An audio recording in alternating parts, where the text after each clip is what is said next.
क्या पश्चिम बंगाल में टीएमसी की मुश्किलें अब और बढ़ने वाली हैं? क्या राज्यसभा में पार्टी का संख्या बल लगातार घटता जाएगा?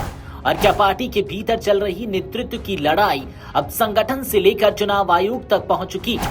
आखिर क्यों टीएमसी के लिए हर नया दिन नई चुनौती लेकर आ रहा है?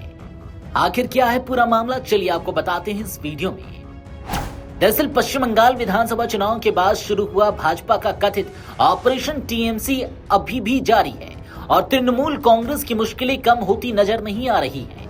पार्टी एक साथ दो बड़े मोर्चों पर दबाव झेल रही है। एक तरफ राज्यसभा में लगातार सांसदों के इस्तीफों से उसका संख्या बल घटने की आशंका है, तो दूसरी ओर ऋतव्रत बैनर्जी गुट समानांतर संगठन खड़ा कर अपनी राजनीतिक दावेदारी मजबूत करने में जुटा हुआ है।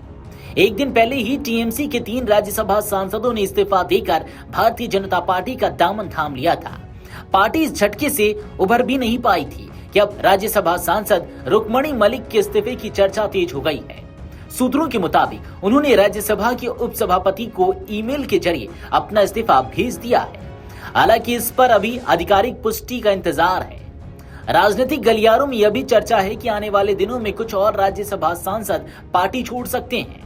सूत्रों के अनुसार तृणमूल कांग्रेस के बचे हुए 9 राज्यसभा सांसदों में से 2 और सांसद पार्टी से दूरी बना सकते हैं। यदि ऐसा होता है तो उच्च सदन में पार्टी का प्रभाव और संख्या बल दोनों कमजोर पड़ सकते हैं।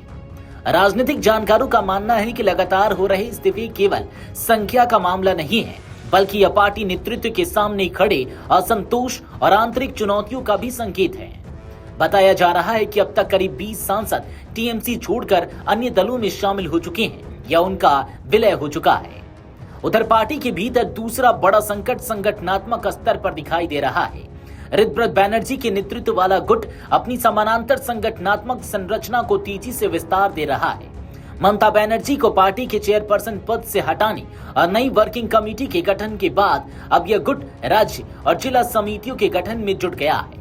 कोलकाता की तपस्या स्थित एक रिजॉर्ट में आयोजित 2 दिवसीय बैठक में राज्य अध्यक्ष, जिला अध्यक्षों और विभिन्न प्रकोष्ठों के साथ पदाधिकारियों के नामों को अंतिम रूप देने की प्रक्रिया चल रही है।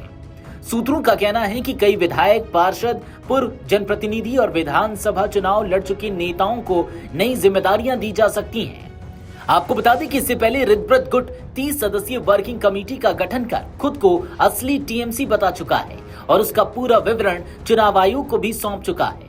इस गुट ने मध्य हावड़ा के विधायक अरूप राय को चेयरपर्सन बनाया है, जबकि ऋतव्रत बैनर्जी, जावेद खान और संदीपन साहा को महासचिव की जिम्मेदारी सौंपी गई है।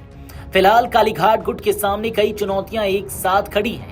राज्यसभा में घटता संख्या बल, समानांतर संगठन का तेजी से विस्तार, पार्टी के नाम और चुनाव चिन्ह को लेकर चुनाव आयोग में जारी कानूनी लड़ाई और नेताओं के लगातार पाला बदलने की अटकलें, ये सभी घटनाक्रम संकेत दे रहे हैं कि टीएमसी के भीतर नेतृत्व और वैधता की लड़ाई अभी थमने वाली नहीं है।